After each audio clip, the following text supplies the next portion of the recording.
Good morning. Welcome to the Blue Gamer Bluecast Morning Show. My name is Adam Blue, 30 plus year video game playing enthusiast. Monday through Friday, I'll jump into the latest news. Talk about what's going on, what I've been getting into gaming wise. Yeah, I'd have a pretty good time, informative time. Um, Morning, Ultronimus. Good to see you in the chat. But yeah, let's get started. So, what did I get to this past weekend?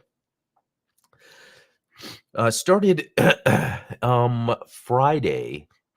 I jumped into some Metal Slug 3. I hadn't played it in a while. Metal Slug Awakening kind of got me back into that because, I'll get more into Metal Slug Awakening, but it has a lot of the classic levels in there. So it gave me that itch to go back. Metal Slug 3, had fun with that.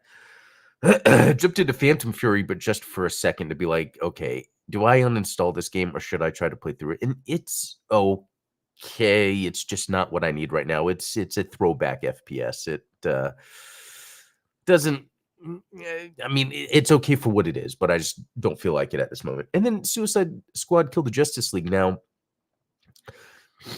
I want to play this more because it is really good, but I was actually playing it for the purpose of testing out this controller here, the new Apex 4.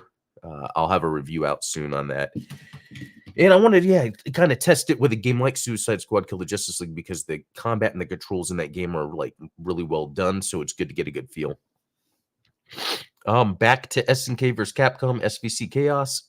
Man, 12 hours and 37 minutes. So I beat the game with every character except the secret characters. Now I got to go back and do it with the secret characters. So fun game, great game. I actually use that a lot with my testing too with the Apex 4, especially the D-pad, because the D-pad works very well for doing, quarter circle or any type of movement around on the D-pad. There was a time where I preferred sticks for fighting games, and I think I just went back to the D-pad because just the ease of use of just already having a gamepad hooked up. I still have one of my arcade sticks. It's in the attic. I just don't feel like getting it down. And then when I was thinking about it, I saw that there's these new leverless. I was about to say sticks, but these leverless fighter pads that I noticed people are using, and they seem to be getting a lot of praise. I might look into that. That would be interesting. But anyway, yeah, a lot of fun playing that. And then I want to go through, beat with the secret characters, a bunch of hidden characters it has, and then maybe jump into another SNK vs. Capcom game. So Metal Slug Awakening, look at that, 10 hours and 28 minutes, which none of that required me spending any money. So when I was first talking about this game on here, I said, you know what, it seems pretty fun, but it's not like it doesn't seem like it's doing anything wrong with its free-to-play aspect. And that's still kind of the case, except that there's so many free-to-play aspects, free-to-play, like little things that are always popping up, like use this resource so you could do this, so then you could do that. And it's like you have to kind of juggle through that just to get to the next game, just to, and then once I've memorized the systems, it's very easy for me to do a loop of, okay, let's refresh and get everything and get back into the game, because the main game is fun. Like in terms of what the Metal Slug like game, because it kind of has like its own little campaign. But then there's other games outside of that that are pretty fun. There's like multiplayer, so co-op, like 3 players fighting in a level. There's also PvP, which the PvP is actually pretty fun as well. There's other levels, is like a roguelike mode, a roguelite, where you survive on the level, and then you can choose from 3 cards that give you buffs for the next level. And then I think it's like a series of maybe 10 levels or something. And what are some other game modes? They've got it's a bunch of interesting stuff. Some it's just you run and gun through a level as fast as you can. And then they have like special for some special characters that come out. They have like their own. So there's a lot of gameplay in this, and you don't have to. And this is maybe something I've realized from these free-to-play games I didn't realize before. Like, once you understand how the system works, you could just loop through that system, get all the resources you need in order to be powerful enough to then play the next levels, and then you don't really have to pay.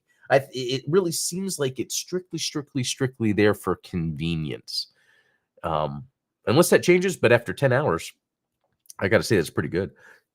JMKillX is saying it's one of those free-to-play games that are very forgiving, like MMX Dive and Dawn of the Breakers, where it's cool that you recognize that, and that because that's how I'm feeling about it. And so I might have to check out these other games. And from Chris, he's saying, by the way, SNK vs. Capcom Chaos is on limited run if you're interested. Yeah, I've been holding back on getting physical stuff all the time. I used to have so much. I mean, so much. And I sold it all. So I kind of scaled back on that. Like special stuff, I'll get physical. So, excuse me. So that wasn't too much going on, I guess. I thought I played some Half-Life Alyx, but maybe I didn't. Yeah, so not too much craziness when it comes to game playing. Just I'm playing some stuff right now that I'm just having fun with, nothing new or different, although there's a bunch of new and different stuff I want to get into. Anonymous is saying MMX Dive has an offline mode on Steam. I'm gonna have to check this out because I've never even heard of it. Actually, MMX Dive. Let me do that right here. Oh, it's a Mega Man game. Huh. So they have it on here. Okay. They have to play offline. So I guess this has probably less of the wait a minute. And this is a shooter too. So it's not like a turn-based. Okay, this is cool. Thank you guys for bringing this one up. I'm gonna have to check it out later. So I added it on my wish list. Very neat. And similar to games I've played, Warframe and Nier Automata, interesting. But okay. This is very cool. And it just came out last year. Again, you know how easy it is to miss these games? Anyway, yeah, thank you for showing this to me. All right. I'm saying it used to be a mobile game, but it got shut down, so they then released offline mode for all to enjoy permanently. That's great. And I think Castlevania Grimoire of Souls needs to do that. It's like that on Apple Arcade. They just need to move it to Steam. It's a fun game. Would I do it again if it was on Steam, though? That's the thing. I spent so much time in Apple Arcade playing that Castlevania game. Okay. Let's move on. Let's see. I tell you guys, let me tell you something. I ate a bunch of wheat thins last night, and I try not to because it bothers me. Not only do I think I get some inflammation in general, like even like in my nose because of all the carbohydrates, but then in the morning, my body is like ready to eat already. Wheat thins are dangerous. I'm feeling them right now. Okay. So we're gonna move on. Game Informer. I'm sure you guys have heard the news. I think this news came out like right after I did my show last Friday. I don't think I covered it, but it's interesting that we have Game Informer shutting down, which I think the only reason it was still around was because of GameStop. The only reason GameStop's still around is because they're doing shady stuff. Whatever. I kind of don't care, but what I do care about is there were some cool people that came out of Game Informer. Like I felt like at the end of the day, it was the most like professional, even into modern times. Not like it was the only professional, but I think into modern times because it still had that sort of a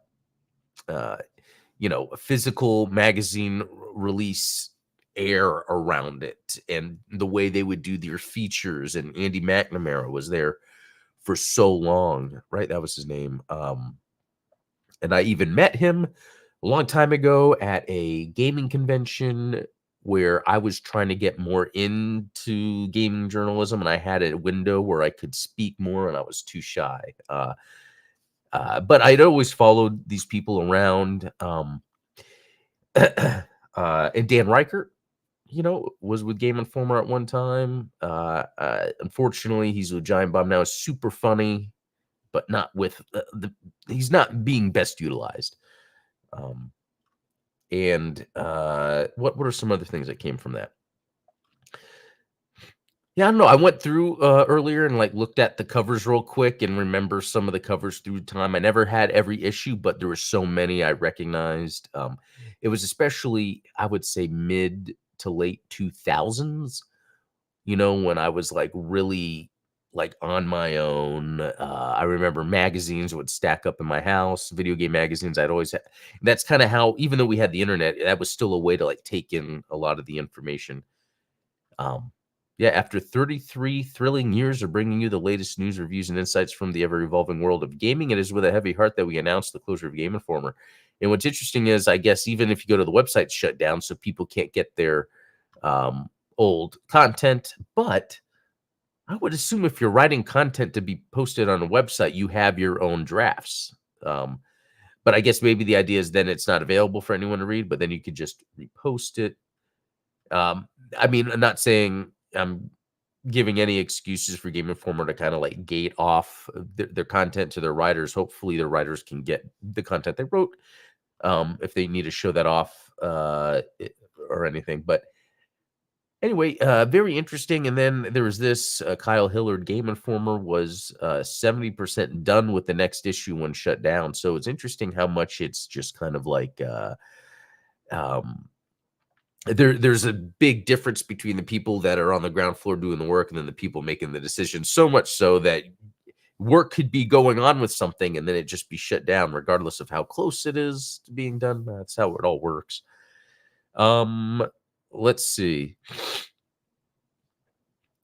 uh Chris, magazines aren't cheap and the youth don't really buy that much physical stuff. Yeah, that's the thing. That's the thing. I would think having to produce something physically with all the colors, like Game Informer, like a magazine like that, yeah, that would probably cost something when people, yeah, aren't really buying physical stuff. I remember we were on a road trip. I think we were in Oklahoma, and we were at this gas station, and they had like magazine racks out front. And I was telling my youngest, like, you don't really see that anymore. It used to be where you go to the store, go to the magazine aisle, and be like, okay, what can we read? What can we check out? It doesn't matter anymore because you can just look at your phone and be like, oh, what was that thing? Let's look it up. And there's no reason. When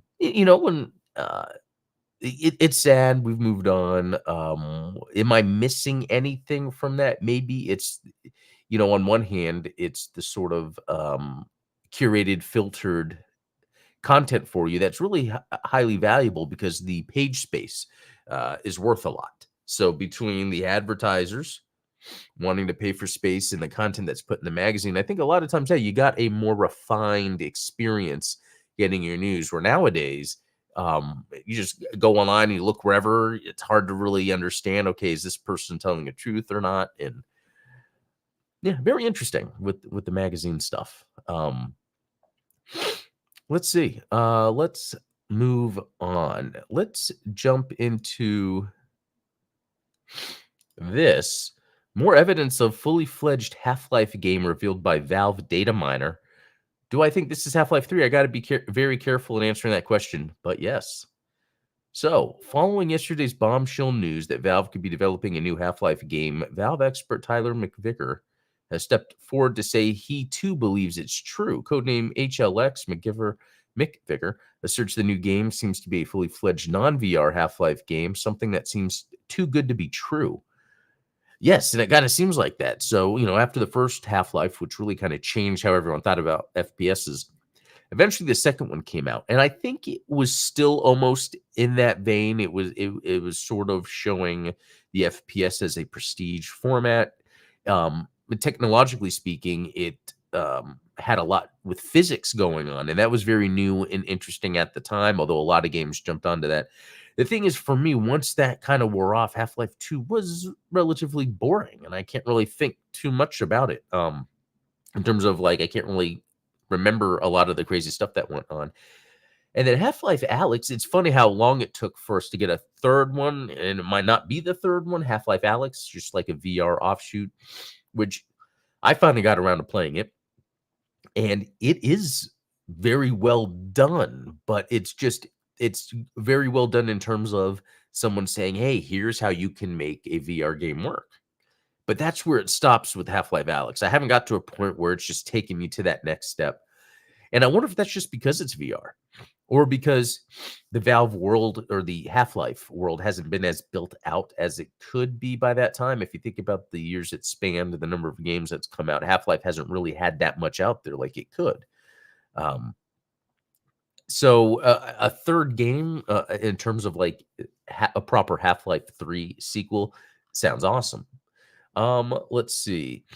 Valve and the team behind Half-Life Alyx started pre-production on another single-player title around the same time as Half-Life Alyx.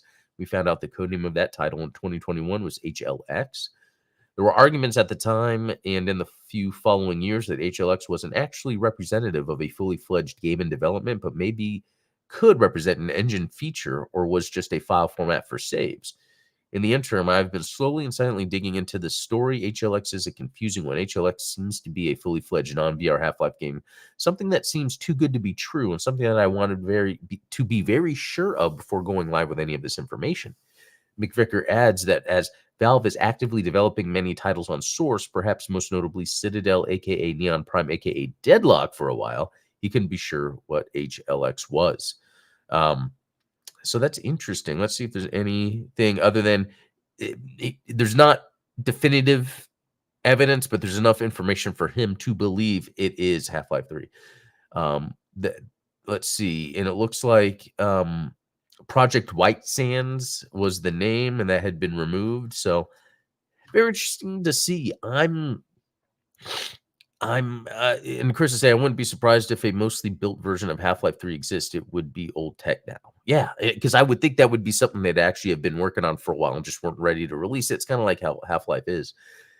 And do we need a Half-Life 3? Not necessarily. Maybe Valve does, though, to kind of reinvigorate their own IP for the purpose of, in the future, having their platform be something that doesn't rely on Windows, but be able to get people over there. I don't know. What would be interesting is the other thing is using Half-Life 3 as a way to kind of usher in some new technology, something new for the video game industry. I think the first two Half-Lives did that to a degree. Excuse me. And I think Valve owning such a big market share of a storefront platform should kind of be ushering that in. So let's see what they do with Half-Life 3. I am kind of curious. All right, well, let's jump into some news. Cygni is one of the Epic Games Store's 2 free games this week, so that's very interesting.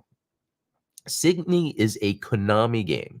It's a Konami shoot 'em up, which that's just like down my alley. That's exactly like the type of game I like. So it's very interesting that Konami's doing this. It's like let's see if it has any more information, because the developer is a different company than Konami. I think Konami's just publishing it, but it's still very interesting. Let's see.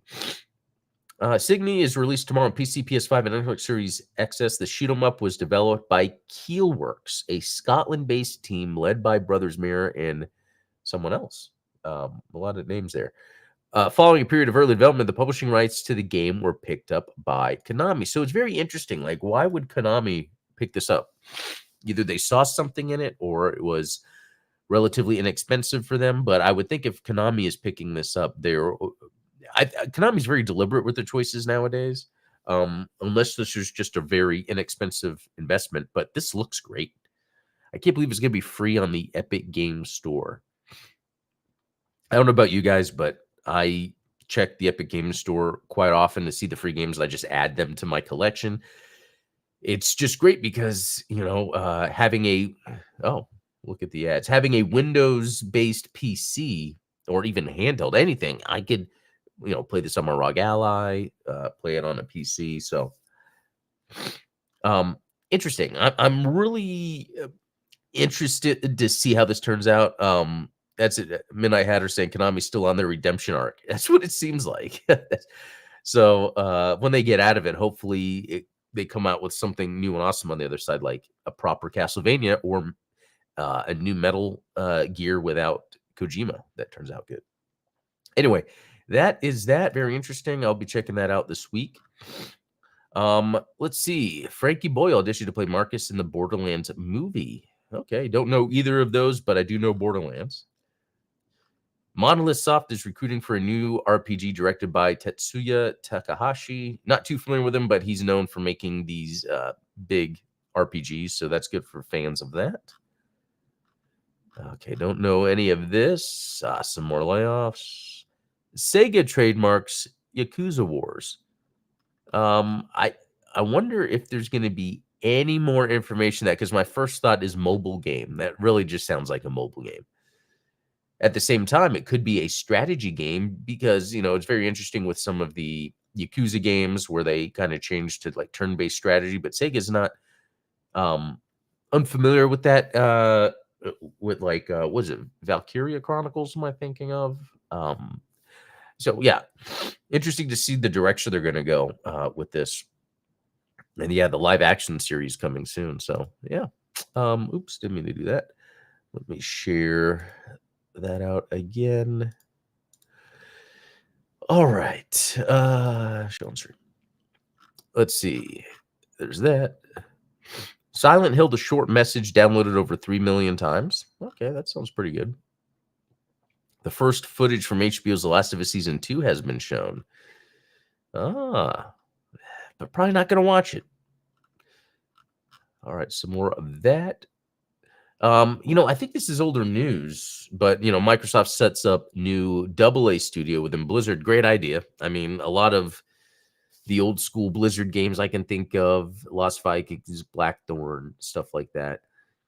You could still have success with those and not have to be AAA. So it's cool that that's like the direction that they're thinking. All right, let's see what else. A lot of esports stuff. Adding sliding to Fallout 4. That's cool. I like games that have sliding in it. THQ Nordic has teased a new Darksiders game. That was unexpected. I unfortunately didn't play through not only the third one, but then even the isometric one that came out. So I have some playing to do.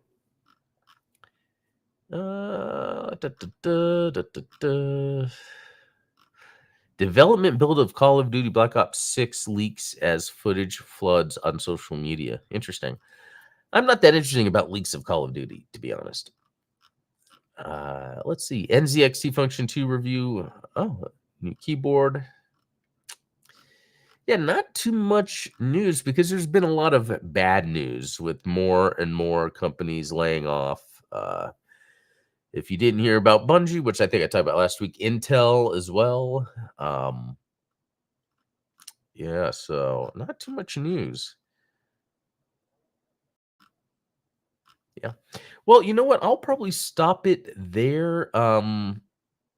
Yeah, there's a few interesting things going on. Not too much. I'm actually really excited about that Cygni game coming this week. Just because that's something to check out this week. It's a Konami shmup. I don't know what to think of that. I hope it's good. Just because for Konami, I want them to get a win. That's my main thing. But anyway, guys, that's about it. Thanks for joining. I'll be back tomorrow. And until then, have a good one. We'll see you all.